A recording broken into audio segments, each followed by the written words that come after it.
Amém. Graça e paz, irmãos, graça e paz, alunos do nosso discipulado de novo. Bem-vindos em nome do Senhor Jesus para mais nessa aula. Você que está aí na plataforma digital, bem-vindo também, Deus te abençoe. Vamos ter esse momento precioso aqui de aula. Aproveitando aqui algo que passou hoje pelo meu coração, no sentido de relembrar. Eu pensei comigo mesmo, quantas pessoas já passaram pela minha vida, as quais eu testemunhei de Jesus. Testemunhei através do meu trabalho, através de evangelismo, através de uma literatura, de um folheto, e eu não tenho números, porque eu me lembro que fiz um projeto, certa vez eu evangelizei milhares de pessoas, não foi uma, duas, milhares. Quando eu contei 1000 pessoas, eu já estava cansado, deixei de contar, e milhares. E hoje veio ao meu coração o seguinte: talvez essas pessoas, umas estão vivas, outras já morreram. Eu me lembro de um testemunho na cidade de Três Lagoas, no Mato Grosso do Sul, de um jovenzinho que eu fui evangelizar, ele tinha seus 18 anos, e era filho, e depois que eu fiquei sabendo, mas naquele momento eu não sabia, e ele estava na praça, um menino loiro, bonito, olhos azuis, e eu entreguei um folheto para ele, uma literatura, e disse que Jesus o amava, e que ele lesse aquilo com carinho, e ele olhou para mim, amassou assim na minha cara, jogou e disse: olha, religião é coisa para velho, eu não preciso disso. E naquela madrugada ele morreu debaixo de uma carreta. Em alta velocidade, estava drogado, entrou debaixo de uma carreta. Aí no outro dia fiquei espantado, estampado no jornal da cidade, o filho de Miguel Tabox. Quem é de Três Lagoas sabe de quem estou falando. O filho do Miguel Tabox morreu num acidente. Era o homem mais rico, um dos homens mais ricos do Mato Grosso do Sul. Um homem que tinha, só na fazenda dele, tinha 25 mil cabeças de gado. Então você veja bem, me lembrei, esse já faleceu. E de tantos quantos eu evangelizei. E hoje nós vamos orar, tá vendo? Você também já evangelizou, já falou de alguém, ou de Jesus para alguém, e não viu resultado concreto. E quem sabe você já vai ficar sabendo que essa pessoa se converteu, por exemplo, a Jesus Cristo, já mudou sua vida. Um dia, com as redes sociais, você poderá se alegrar: olha aquela pessoa, o João, Maria, que eu evangelizei, hoje é servo de Deus, maravilha. Como eu já tenho resultados, muitos, através hoje do Facebook, da rede social, que é a minha plataforma que eu mais uso, já tenho contato com muita gente. No WhatsApp, por exemplo, já tive contatos com pessoas que eu evangelizei no trabalho e se converteram, hoje estão ativos na igreja. Mas outras eu não perdi o contato.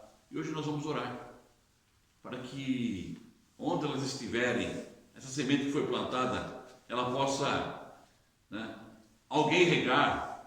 Ou se seu irmão já foi salvo, vamos agradecer pela vida dele. Eu não quero saber o nome, onde está. Vamos agradecer pela salvação. A Ana gosta de evangelizar muito, ela evangeliza no metro e procura trazer pessoas para Jesus, e com certeza muitas pessoas já ouviram a palavra e decidiram por Jesus. Eu tenho certeza de que nosso trabalho não é vão no Senhor. A palavra do Senhor diz que o nosso trabalho não é vão no Senhor. Parece que lá em 1 Coríntios 15, 59, está esse texto aí. Portanto, esforçai-vos, de bom ânimo, porque o vosso trabalho não é vão no Senhor. Ou é em 1 Coríntios 15, 59, é isso? 58, não é? 1 Coríntios 15, 58. Leia, por favor, esposa, vamos ouvir. Portanto, queridos irmãos, continuem fortes e firmes, Continuem ocupados no trabalho do Senhor, pois vocês sabem que todo o seu esforço nesse trabalho sempre traz proveito. Amém. Olha aí. 1 Coríntios 15, 58. Não esqueça mais disso. Porque você sabe que todo esse trabalho sempre vos trará proveito. Amém? Aleluia. Então, vamos orar por essas vidas.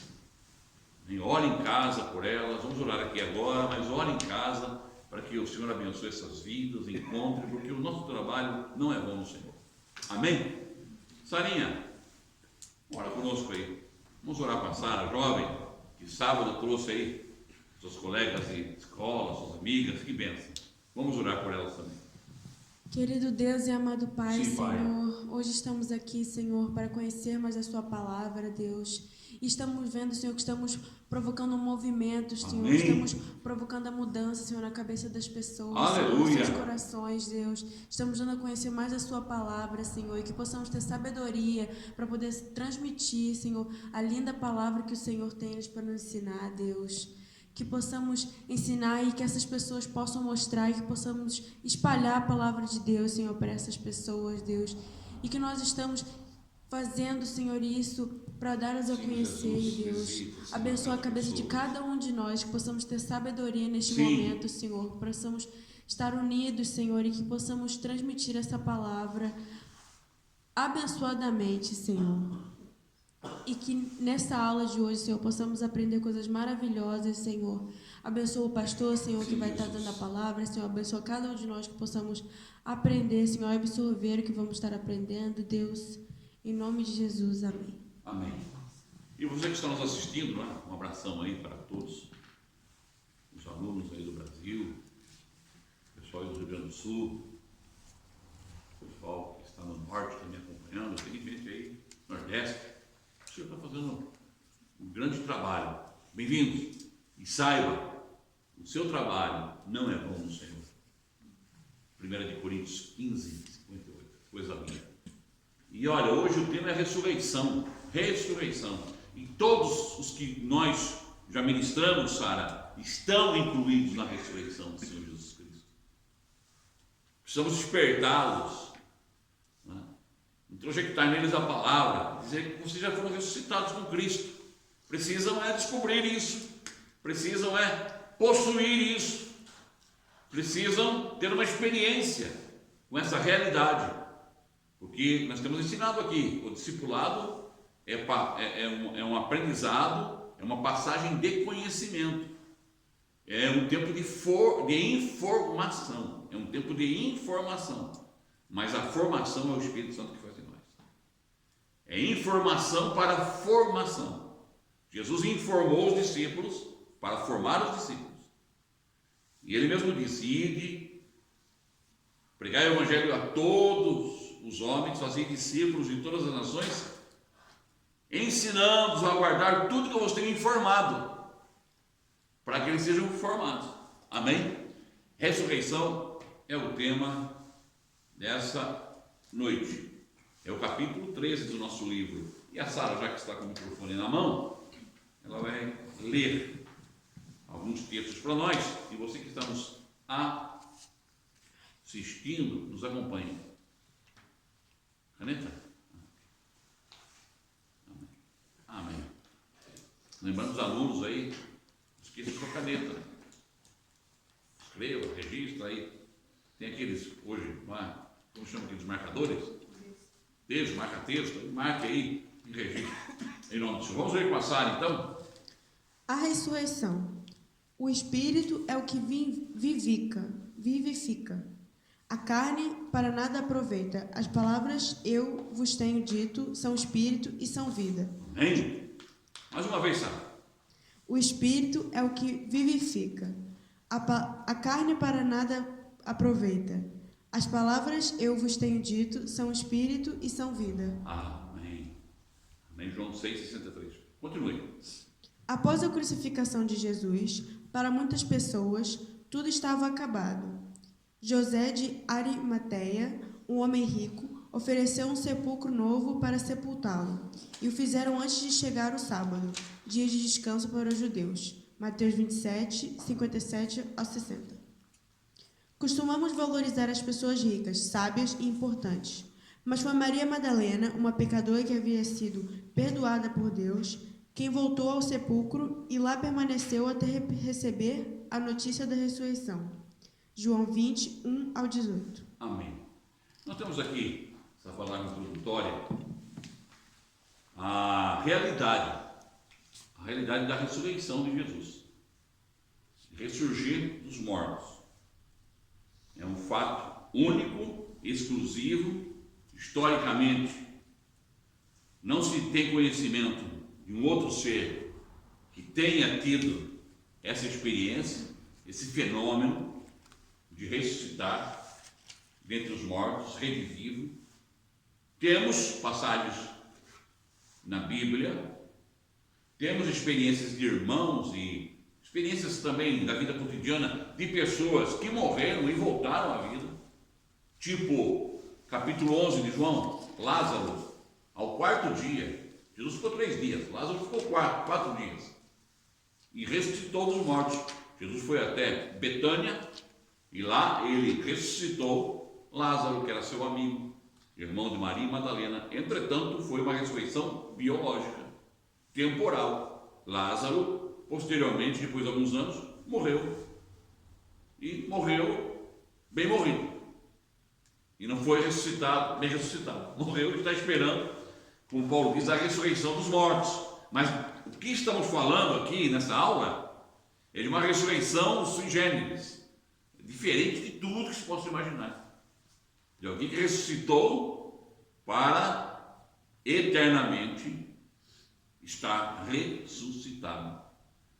E essa ressurreição, ela produziu algo como a Sarinha orou e muito bem, com inteligência. Desencadeou, o Senhor está desencadeando algo novo.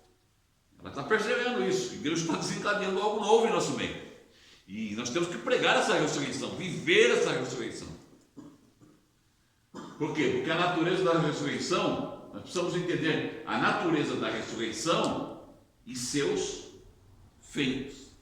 A natureza da ressurreição e seus feitos. Agora eu vou pedir que o Guto lê para nós aqui o tópico ou a divisão 1 aí do nosso estudo de hoje, daquilo que foi já. Ouvimos que Jesus morreu e que ele tinha um discípulo que o seguia, que era muito rico, chamado José, que era da cidade de Arimateia, e mandou fazer um sepulcro novo ali em Jerusalém. E ele doou, ele entregou esse sepulcro para sepultar Jesus. Ele fez todo o processo de embalsamar Jesus, colocar os panos e colocar ele lá no túmulo. Foi José de Arimateia. Ouvimos também aqui a leitura de Maria Madalena, que foi visitar o sepulcro e que viu que o sepulcro tinha sido aberto. Os líderes judaicos, os mestres, os que mataram Jesus, disseram: olha, Jesus disse que ia ressuscitar no 3º dia. Ele contou essa história e pediram para que Pilatos colocassem soldados guardando o sepulcro por 3 dias. E diz o texto bíblico que eles não só guardaram, eles selaram a entrada, um selo na entrada do túmulo, para que ninguém mexesse. Um selo, como nós temos esses selos, como se a polícia judiciária colocasse aquela faixa e que se aquilo fosse corrompido, revelava que ele foi, alguém mexeu ali, tinha um selo. E quando Maria Madalena vai, o sepulcro está aberto. É interessante que um rico enterrou Jesus e um pobre viu Jesus ressuscitar, porque ele é Senhor dos ricos e Senhor dos pobres. Amém? Todos participam da ressurreição de Jesus. Então vamos ver com o Guto aí. Qual o primeiro tópico, Guto? 1. A natureza da ressurreição e seus feitos. 1.1. A natureza é espiritual. João 1,12. A natureza é espiritual. Porque como eu disse, porque essa ressurreição é diferente de todas as outras. Um médico pode ressuscitar um morto? Pode. Existiam, às vezes, pessoas que parecem mortas. Tem um problema que dá em pessoas chamado catalepsia, é um ataque. Não é epilepsia, é catalepsia. Onde a pessoa pode ficar até 48 horas como morta. Aonde eu morei, em Raul Soares, teve um caso desse. Ele saiu da tumba porque eles enterraram ele, estava vindo um temporal, né, e estava enterrando ele como indigente. Sim. E o médico que sabia do problema dele tinha viajado, não estava lá. E deram ele pronto como morto, em Raul Soares. E aí o cemitério lá em Raul Soares é em frente ao hospital. Sim. Então, lá do hospital mesmo, o pessoal do hospital levaram ele e colocaram numa cova que já estava aberta. Sim. Né? Mas isso aconteceu, eu ainda não morava lá não. Depois o dono da casa que me contou que isso aconteceu lá, que todo mundo saiu correndo na rua. Imagina? Aí colocaram ele lá, né? Quando foi à tardezinha, estava armando muita chuva, e eles falaram assim, vamos jogar só umas pás de terra, depois amanhã a gente termina o serviço. Sim. E como indigente, caixão é que é fraquinho, né? Sim. E ele conseguiu arrebentar, graças a Deus por isso. Graças a Deus, olha, tá vendo? E ele conseguiu arrebentar o caixão, e tinha poucas pás de terra ali por cima, porque Deus ajudou o coitado. É verdade, foi Deus, com certeza. E aí diz que quando ele começou a descer, porque eu morava bem em frente Hospital. o hospital. O hospital ficava no morro assim acima. Eu Sim. morava no pé do morro. E aí de um lado era o cemitério, do outro lado o hospital. Tudo econômico, né? Eu morava ali bem. Aí disse Economia. que quando ele começou a descer o morro, ele Meu todo sujo pai, de imagina, terra, hein? o pessoal olhava assim, todo mundo ia correndo. Como é o nome da cidade? Raul Soares. Raul Soares, Paraná? Não, Minas Gerais. Minas, é perto da olha, minha você que é de terra. Raul Soares, Minas Gerais, olha. Tem essa história aí. Mas você veja, é catalepsia. Não é? Aí eles se contaram que era Contam-se essa que doença. lá no Nordeste também, lá no Nordeste, as pessoas morrem, muitos não têm também um caixão, tem um esquife aí, e colocam na rede. A pessoa enterrada na rede, faz um buraco lá, enterra na rede. E tinha um cidadão que também tinha catalepsia e o médico também estava ausente. E ele foi para uma briga num bar, num bar. E na briga do bar, né, ele era valente, e aí ele começou a brigar e ele foi pegar um rapaz que tinha, sei lá, zombado dele. Ele disse, você é o primeiro que eu vou pegar, o primeiro que eu vou pegar. E quando ele falou isso, ele teve a catalepsia. E deram-me como morto, colocaram ele, depois de 2 dias ou 3 dias, aí foi no IML, não sabiam quem que era os parentes, colocaram numa rede e vamos enterrar, levar para o cemitério. E aquelas pessoas lá, que são solidárias, vão acompanhar, porque vai morrer de gente sozinho. Foram umas 5 ou 6 pessoas. E na hora que ele está na rede, ele acorda, ele volta da catalepsia. E a primeira coisa que ele lembra, você é o primeiro, você é o primeiro. Na hora quando falou, você é o primeiro, meu amigo, não sobrou um. O pessoal jogou ele lá no chão e olha. Isso é brincadeira, isso é fato. Ele correu, você é o primeiro. Imagina, você é o primeiro, o pessoal falou, primeiro do que ele vai me levar também. Mas é isso aí. Mas não é caso de catalepsia, é ressurreição de uma outra natureza. A fonte, a natureza é espiritual. João capítulo 1, verso 12 diz o quê? Aquele que é nascido da carne é carne, vai morrer como carne. Ainda que tenha catalepsia, vai ressuscitar, mas vai morrer um dia. Lázaro, biologicamente, ressuscitou, mas morreu. Nós temos casos de pessoas que ressuscitaram. Eliseu era um homem tão cheio do Espírito Santo que disse que jogaram um soldado na cova dele e ressuscitou o soldado. E ele também ressuscitou pessoas. Então veja bem, são ressurreições, mas ressurreições temporárias. Essa não, essa é de cunho espiritual, essa é de uma outra natureza. Essa não tem tempo que segure, não tem física que segure. O que diz aí João capítulo 1, verso 12? Contudo, aos que o receberam, aos que creram em seu nome, deu-lhes o direito de se tornarem filhos de Deus.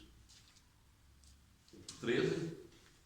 Os quais não nasceram por descendência natural, nem pela vontade da carne, nem pela vontade de algum homem, mas nasceram de Deus. Nasceram de Deus. Aí está incluído todo o processo da salvação, que começa na nossa vida humana e vai para a eternidade. Por isso que diz que nós nascemos de Deus. E se nascemos de Deus e herdamos essa ressurreição de Jesus Cristo, a nossa natureza é eterna. É por isso que ele, quando em João 11 ele diz, olha, aquele que crê em mim jamais morrerá eternamente. Jesus estava incluindo nessa mensagem, nessa declaração, a nossa sorte, nosso destino. Quem tem Jesus Cristo não morre. Tem um protocolozinho aí, esse protocolozinho que é protocolozinho mesmo, é bem protocolo de morrer. Uma coisinha simples, que a gente faz sabe, a gente fica com medo de morrer, com medo de, estava dizendo aqui para Maria, pessoas que ficam aí fazendo dieta e não sei o que, e tomam tantos remédios e vivem uma vida escrava com medo de morrer, querendo acrescentar uns aninhos mais de vida. E depois fica para os 80, 90, vira aquela pessoa chata, aquela pessoa... Não, deixa o Senhor trabalhar. Vive uma vida assim, equilibrada, mas sem adoecer a alma. Porque um dia vai morrer mesmo. Morre em vida. Morre em vida, é verdade. Não, nós temos Jesus Cristo. Nós morremos em vida, mas ressuscitaremos em glória. Amém? Então, a natureza é espiritual, doutor. O que mais diz aí o texto? 1.2 aí. 1.2. Como uma casca de nós. Sua natureza humana foi quebrada. A vida humana se manifestou. Foi como uma casca de nós, a morte de Jesus. O corpo dele foi enterrado. Mas era como uma casca de nós. Viu a casca de nós? Ela, quando ela é quebrada, você lá dentro tem vida. É como um ovo. O pitainho, ele está lá, a casca. De repente ele começa a bicar aquela casca e nasce uma nova natureza. É como uma borboleta. É interessante a metamorfose da borboleta, porque ela é uma lagarta que vira borboleta. Você pode ver, fica só a casca e a borboleta flui, não é? Aliás, vamos continuar a leitura aí do texto, para a gente poder abordar também esse texto, não é? Essa sua natureza humana foi como quebrada como uma noz. Por que razão? Conforme ele havia prometido, no terceiro dia após sua morte, o sepulcro estava vazio. Jesus ressuscitara. Mateus 17, 22 e 23. Primeiramente, sua humanidade foi quebrada na cruz, e a vida divina saiu de dentro dele. Antes, tal vida estava oculta, mas ao morrer ela se manifestou, e ele foi glorificado. João 12, 23 e 24. Amém. Tem. Terceiro ponto, por favor. 1.3. Ressurreição em corpo glorificado. João 12, 33 e 34. Então nós lemos esse texto aí, João 12, 33 e 34. Então, a natureza da ressurreição, e eu coloquei ali, a natureza da ressurreição e seus feitos. Por quê? Os feitos da ressurreição são de natureza, são de esfera espiritual. É comparado, fazendo uma analogia, ou fazendo uma metáfora, é comparado à casca de nós. A sua natureza humana foi quebrada, foi partida, rompida como um ovo, onde o pintainho sai. E a vida humana e a vida divina, na verdade, a vida divina, na vida humana, a vida divina se manifestou. Corrijam aí, por favor. A vida divina se manifestou. A vida humana foi quebrada e a vida divina se manifestou. É como eu disse a vocês, o casulo da lagarta. A lagarta é uma vida. Ela tem uma natureza. E essa natureza da lagarta vive numa dimensão. É interessante que a lagarta não voa. Ela rasteja. Ela anda nos galhos das árvores, ela pode andar no piso, no chão, mas ela não voa. A natureza dela é de rastejar. Entretanto, há um ponto na vida dela que ela para de ser lagarta, ela fica pendurada num galho, seca, vira um casulo e dentro do casulo nasce uma borboleta que além de andar, voa. Aleluia. Está numa outra esfera, numa outra dimensão. É apenas uma comparação simples, meio grosseira, para entendermos a ressurreição de Jesus. Ele, no tempo, na história, pontualmente, ele foi uma lagarta, um casulo, mas quando ele morre e ressuscita, ele nos leva para uma outra esfera. Amém? Uma outra dimensão. Aleluia! Essa é a ressurreição do Senhor Jesus Cristo. Tão simples, mas tão profundo e maravilhoso. Então, a ressurreição em um corpo glorificado. Quem está com João 12, 33 e 34 aí, pode ler, Sara, por favor. Filhinhos, ainda por um pouco eu estou convosco. Vós me buscareis, e como eu disse aos judeus, para onde eu vou, não podereis vós ir. Eu também agora vos digo. Um novo mandamento eu vos dou, que vos ameis uns aos outros, assim como eu vos amei, que vós também vos ameis uns aos outros. Amém? Filhinhos, eu estou com tempo com vocês, porque eu vou morrer, e eu vou ir para uma outra esfera, uma outra dimensão. Vocês não podem agora ir. Estava falando sobre o quê? Sobre a morte e ressurreição. Amém? Louvado é o nome do Senhor. Continuamos aqui a leitura agora. Eu vou pedir que a nossa irmã Maria, com essa voz lá, né, da cidade dos Catalépticos, como chama a nossa cidade? Raul Soares. Pode puxar mais o fio. Em segundo, Como eu digo, não tenho uma vida curta. Por favor, estica o negócio. em segundo lugar, em ressurreição, Cristo se tornou primogênito de Deus, antes da sua ressurreição. Era o unigênito. João 1,14, 3 e 16. E depois dela, tornou-se o primogênito, passando a ser muitos irmãos. Amém? Romanos 8, 29. Amém. Olha, coisa fantástica. Mas continua aí, Maria. Então, Maria, você leu que antes da ressurreição, ele é conhecido nas Escrituras e na realidade do Pai como o unigênito do Pai. O Pai só tinha um filho, era Jesus Cristo.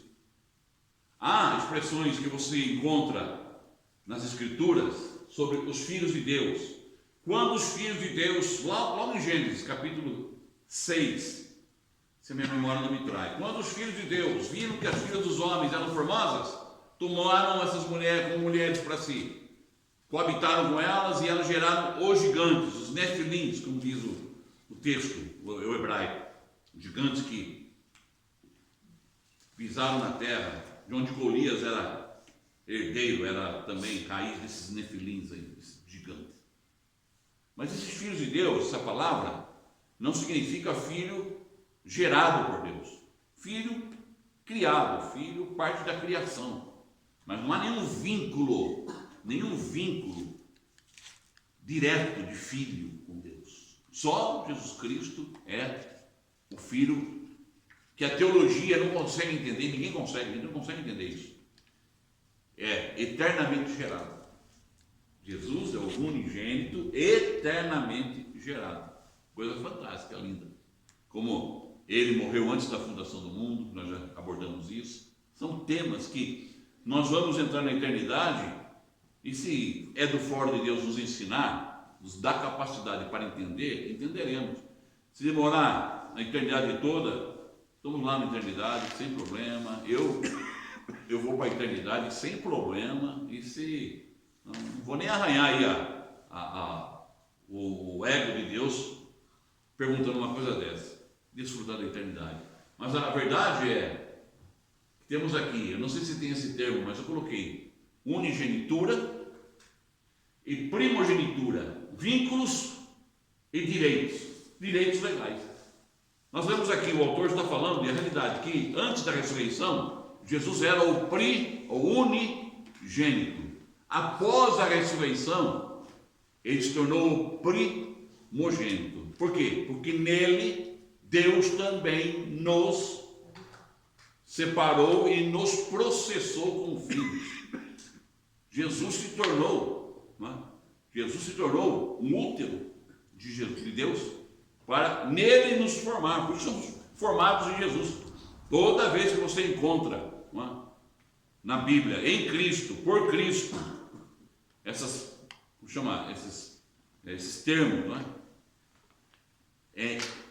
Para entendermos que Ele nos gerou em Cristo Jesus. Pode ver, Paulo usa muito esse termo. João fala, fomos gerados em Cristo Jesus. Isso é muito importante. Isso aí, faltando aqui o raciocínio, o termo na gramática, mas isso são pré-posições, né? Pré-posições, em Cristo, por Cristo, pré-posições. Estou em Cristo. Ou seja, estou posicionado, previamente posicionado em Cristo. Ele nos gerou em Cristo. Então agora ele deixa de ser unigênito e nele é gerado outros filhos e se torna o primogênito. Mas vamos ver isso. Continuamos a leitura aí. A unigenitura e a primogenitura. Vínculos e direitos legais. Será que a Camila pode ler para nós? Vamos lá.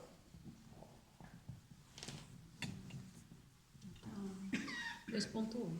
A ressurreição outorgou vínculos e direitos.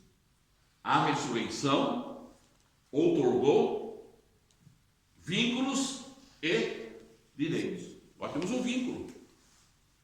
Jesus, por isso que nós falamos da ressurreição, comemoramos, não é? A ressurreição e agora vamos ter aí a Páscoa, é maravilhoso, mas, aliás, está bem no tempo, não é? Agora, o maravilhoso é saber que a ressurreição não é um fim em si mesmo. A ressurreição é um processo maravilhoso que torna o filho de unigênito em primogênito, onde ele não está só com o status de único agora, mas o amor dele, porque Deus amou o mundo de tal maneira que deu seu filho unigênito, para que todo aquele que nele crê não pereça, mas tenha a vida eterna. Agora deixa esse status de unigênito e nos doa também a bênção de sermos filhos e se torna o primogênito. Já pensou? Coisa linda? E gerou uma multidão de filhos. Então 2.1 leu aí, Camila, a ressurreição outorgou vínculos e direitos. 2.2, Camila. Antes da ressurreição, ele era unigênito. João 1,14 e João 3,16. Vamos ler João 1,14? Isso é muito importante. João 3,16 a gente conhece de cor e salteado. Agora João 1,14 fala, né, sobre essa questão dele ser o primogênito, o unigênito do Pai. João capítulo 1, verso 14. Vamos ver com a Camila. Aquele que é a palavra tornou-se carne e viveu entre nós. Vimos a sua glória, glória como do unigênito, vindo do Pai, cheio de graça e de verdade. Amém? E ele se tornou carne e habitou entre nós, e vimos a sua glória, glória do unigênito, que estava no seio do Pai. Aleluia! Estava no seio, ou seja, como a criança, o cuidado do Pai. E o Pai entrega essa criança para ser sacrificada. E essa criança, ela, de unigênito, se torna o primogênito. 2.3, importante lermos. Após a ressurreição, ele é o primogênito. Romanos 8:29. Vamos lá para Romanos 8:29, que é importante nós temos, e o irmão que está nos assistindo, a irmã, também acompanhar aí na sua aula, onde você estiver. Vamos vibrar com alegria, saber que Jesus Cristo, ele não é mais um unigênito, ele é o primogênito de uma nova criação. Romanos 8:29.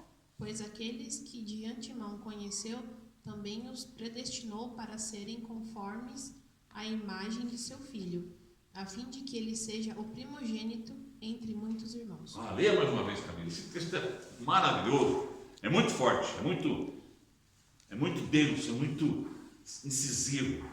Ele outorgou esse vínculo a nós, esse direito, que coisa linda, em Cristo Jesus. Mais uma vez. Pois aqueles que de antemão conheceu, também os predestinou para serem conformes à imagem de seu filho, a fim de que ele seja o primogênito entre muitos irmãos. A fim de que ele seja o primogênito entre muitos irmãos. Louvado é o nome do Senhor. Amém? Então, temos aqui dois momentos de Jesus. O momento da unigenitura e o momento da primogenitura, e agora o momento da unigenitura. E esse unigênito, ou essa primogenitura, ela é eterna. Temos o momento da unigenitura, onde ele é exclusivo do Pai. Agora nele nos tornamos também filhos. E temos aí o dom da filiação. Desencadeou-se uma ressurreição universal, uma filiação. Ok? Amém. Vamos continuar então a leitura. Eu creio que agora vamos ler com... Eu vou pedir para a esposa ficar no instrumento de som e ler para nós o Evangelho de João. Vamos ver o que o Evangelho de João, capítulo 20 e demais fala ao nosso coração. 3. O Espírito que dá vida. 1 Coríntios 15, 45. O Evangelho aqui. Voltemos aqui ao Evangelho. Vamos aqui para o livro. É porque a gente vai raciocinando aqui com o livro. O Evangelho de João 20, 19 e 21 nos revela que depois da morte e da ressurreição, Cristo retornou para seus discípulos de forma maravilhosa.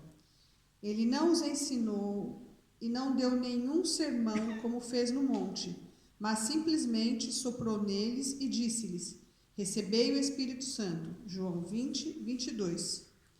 Cristo apareceu sem bater na porta, porque em ressurreição ele é o Espírito com o corpo ressurreto, que é chamado corpo espiritual. 1 Coríntios 15, 44, João 20, 27. Não podemos explicar e não conseguimos entender com a mente natural, pois é um fato revelado na Bíblia. Temos somente de crer. Amém. Não dá para entender. O certo é que uma coisa aconteceu. Ele mesmo disse, lá em João 6, 63, se minha memória não me trai. Ele disse assim: a palavra que eu vos tenho ensinado é espírito e é vida. Alguns tradutores dizem que a melhor expressão é essa: a palavra que eu vos tenho dito, vos tenho ensinado, é espírito que dá, é o espírito, artigo definido, é o espírito que dá a vida. Porque quando ele ressuscita, acontece um outro fenômeno. O Espírito de Deus, aquele que é conhecido como Ruá, aquele que atua inspirando, potenciando, visitando esporadicamente os profetas, os reis e sacerdotes, agora ele está amalgamado com Jesus, se torna o Espírito que dá vida e vem habitar em nós. E ele, como eu disse, Deus planejou, o Filho executou, e o Espírito aplicou. Agora o Espírito vem e aplica Jesus dentro de nós. E aí ele se torna o Espírito que dá vida. Aleluia. O Espírito de vida. Nós temos dentro de nós o Espírito de vida. O Espírito que dá vida. 1 Coríntios 15, 45 também é importante nós lermos, não é? João 10, 10 diz: o ladrão não me ensinou para matar, roubar e destruir, mas eu vim para que tenham vida e vida em abundância. E a palavra vida no grego, até esqueci de colocar aí, é uma palavra chamada zoe, que é vida de Deus, vida da natureza divina, que não é a natureza humana. Então ele traz esse zoe dele para nós, não é?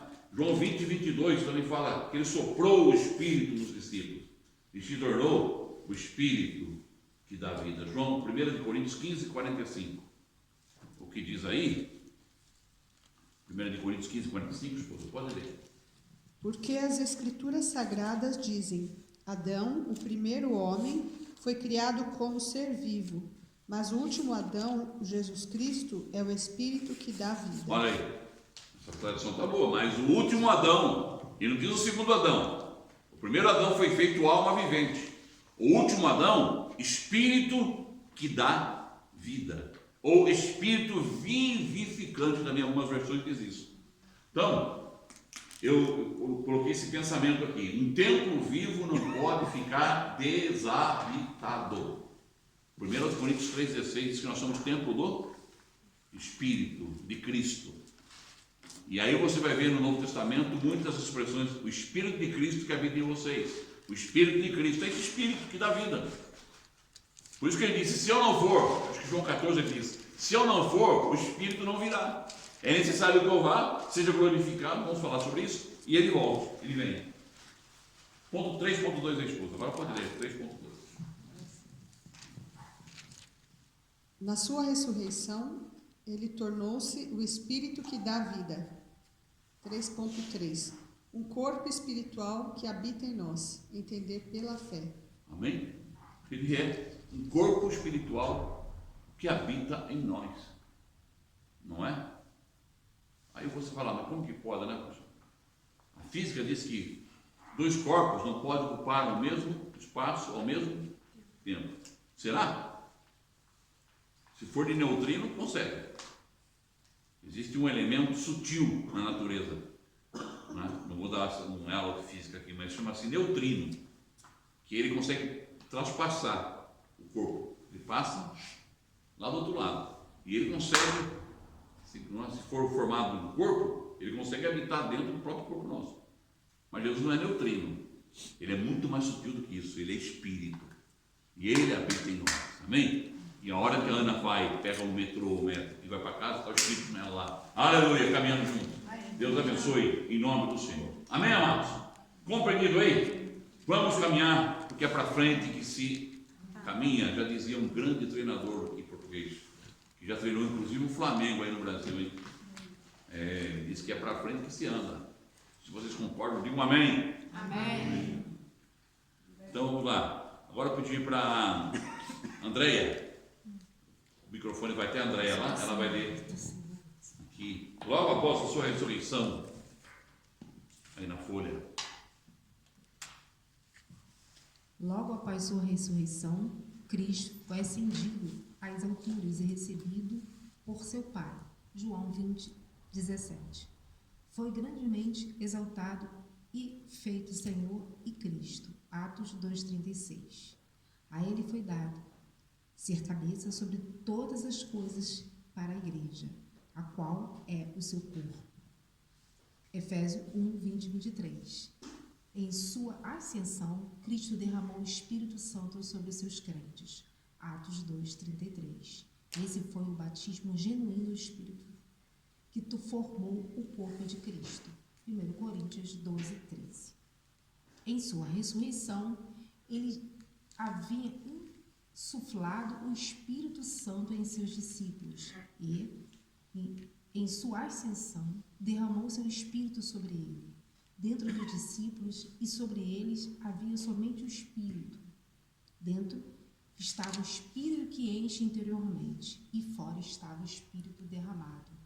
Isso foi cumprido uma vez por toda e é um fato eterno do qual todo homem pode participar. Aleluia! Que conclusão linda, né? E é um fato eterno que todo homem pode participar. É um fato eterno. O que é esse fato eterno? O processo da ressurreição e os seus resultados. E você que está nos acompanhando, nós que estamos aqui, pegue os textos, vocês estão lendo, acompanhe os textos, cada um, é importante, os alunos aí do Brasil já receberam o livro em PDF, estão com o livro aí, acompanhem, porque é importante. Outro dia uma irmãzinha mandou uma mensagem dizendo, olha, estou acompanhando, olha como estou crescendo, eu pego cada texto, eu gasto aqui horas estudando, me aprofundando, glória a Deus.